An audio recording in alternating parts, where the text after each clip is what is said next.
යාළුවා කොහොමද ඉතින් මේ ඉතින් බඩිලුඟු හේනක් මැද්දෙන් යන්නේ ඉතින් ආතල් පොට් එක මේ බලන්නකෝ දෙපැත්තෙන් බඩිලුඟු මාර විදිහට තියෙන්නේ කන්න පුළුවන් ඔයාලට පැලෙන්න අපි යම් පැලට යන්නේ මේ ඉන්නවා යාළුවෝ දෙන්නෙක් මොනවද කරන්න කියලා බලමු අපි ගිහින් ලෙහින් සැරේ ටක් ගාලා එන්නකෝ ටක් ගාලා අපි බලමුකෝ දෙන්නෙකුත් ඉන්නවා ටක් ගාලා වෙලා ගිහින් තියෙන වෙලාවත් අපිට පරක් වෙනවා සෑහෙන්න මාර වැඩක් කරන්නේ උයන ගමන් ඉන්නේ ඩබලා පේනවනේ උයනවා කැලින්ම වැව් මාළු අපි අර හදපු වැව් මාළු ටික මේ ආයි පේනවනේ මේ සුදු කපලා අන්න දැන් තෙරට දාන්න ලැහැත්තිය මොනවාද ලුණු කරපින් චම්මිරිස් එහෙම දාලා ගන්න යන්නේ සපක් ගන්න යන්නේ අපි අර ගියේ පොඩි ගමනක් ඒකෙදින් පොඩි බඩුවක් ගේන්න ගියේ ඒවත් ගෙනලා තියෙන්නේ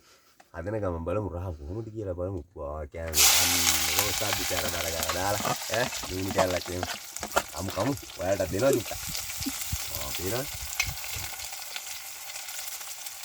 බඩු බැදෙනවා ඔය සද්දෙත් අහගන්නකො හරිද ඒ අහන ගම අපි ළඟ තියෙනවා තව මේ පරිප්පුවක් හදනවා මේ දිනේ පාන් අය බලන්න ඇත්ත නෑනේ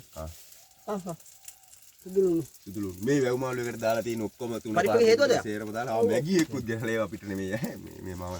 මේ බියටින්නක් තියලා කොහමද ඉංගා පොඩි බඩුවක් තියලා පෙන්නන්න නෑ ඒක තියෙන්නේ මේ මල්ලේ වේ එව්වා වෙන්නන්න පස්සේ රස බඩු ඒවා සුප්පිරි බඩු ගමේ බඩු ඔය කොයිවත් ගන්න නෑ ජහජරා වගේ මේවා කෙලින්ම ඩංගරේ දාලා පෙරන බඩු පස්සේ මේ පාර දෙන්න යන ඔයාලට ගමේ රහට කොල්ලෝ වැව් මාළු පාරයි කෙලින්ම පරිප්පුව සුප්පිරි වෙන්න බඩු පෙරලා ගන්න හදනවා ගමේ රහට දෙන්නේ ඔක්කොම වැව් මාළුයි කෙලින්ම පරිප්පුයි පානු කාන විදිය බාන්න කොහොමද මාළු කටු යලා කොහොම ඉසිකන ලොකු බඩු දැල දාලා ඇල්ලුවේ උදේ සුපිරි ෆ්‍රෙෂ් බඩු උපුල්ලා ළඟට අල්ලන්න පොඩ උපුල්ලා මොනවද කරන්නේ බලන්න මොනවද දාන්න නිදිපෙති දානවා දන්නේ නැහැ පොඩ බලන්න මේ ස්කුඩු ගම් ස්කුඩු දාලා සුපිරිට හදනවා හොඳයි මේ සින්දුවක් කියන සද්දෙනේ පොඩ්ඩක් තව ටියුන් එන්න ඕනේ ඉතින් සද්දෙන්න මේ ගමු නංගලා හරිද සින්දුවක් එහෙම කියලා ඒ සින්දුවත් අහමු අපි දන්නේ නැහැ ඉතින් ජෝතිපාල්ලා වගේ නෙමෙයිනේ අපි සින්දුවක් එහෙම කියලා පොඩි ආතලයක් ගන්න ආවද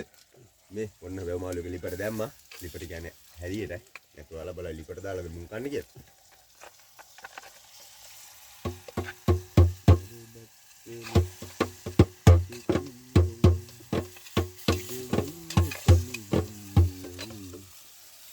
අන්න වතුර පොඩ්ඩක් දාලා උපුල්ලා තමයි ඔක් කරන්නේ උපදෙස් දෙන්න කිව්වොත් එහෙම පොඩ්ඩ අවුල් යනවනේ ඒ හින්දා පාඩු ඉන්නවා බල්ලොන්ටයි කොල්ලොන්ටයි දෙන්නම එකලන් ඉන්න බෑනේ වතුර ඕවා මේ බ්‍රෑන්ඩඩ් බඩු ෆිල්ටර් මේ යාළුවෝ දෙන්නෙක් ඉන්නවා මෙතන මේ එයාලා තමයි මේක ආරක්ෂා කරන්නේ ඉතින් ගමේ ඉතින් ඔය ඔහොම තමයි ඉතින් අපිට CCTV කැමරා අයව මේව නැහැ ඔය ඔක්කොම ආරක්ෂා කරන්නේ මේ පේනවා ඩබල් කොහමද ලස්සනනේ ඇල්ටියේෂන් නැහැ පොලිස් බල්ලෝ දෙන්නේ පොලිස් නෑ දැන් සිවිල් එකේ ඉන්නේ ඒකයි අවුල මේ වැඩේ නැගලා යනවා මේක හරිය පරිප්පු අතරලට මම හදලා තියෙන පරිප්පු දාන්න එක ලිපයි තියෙන්නේ ඉතින් අපිට ගෑස් නැහැ දර ලිපේ ගහන්නේ මැටි හට්ටියේ ඉතිරියටම ගහනවා වැඩේ යන අතරේ අපි චූටි එක දාගන්න ඔව් මේ අපි එතනින් එහාට කතා කරමු එහෙනම්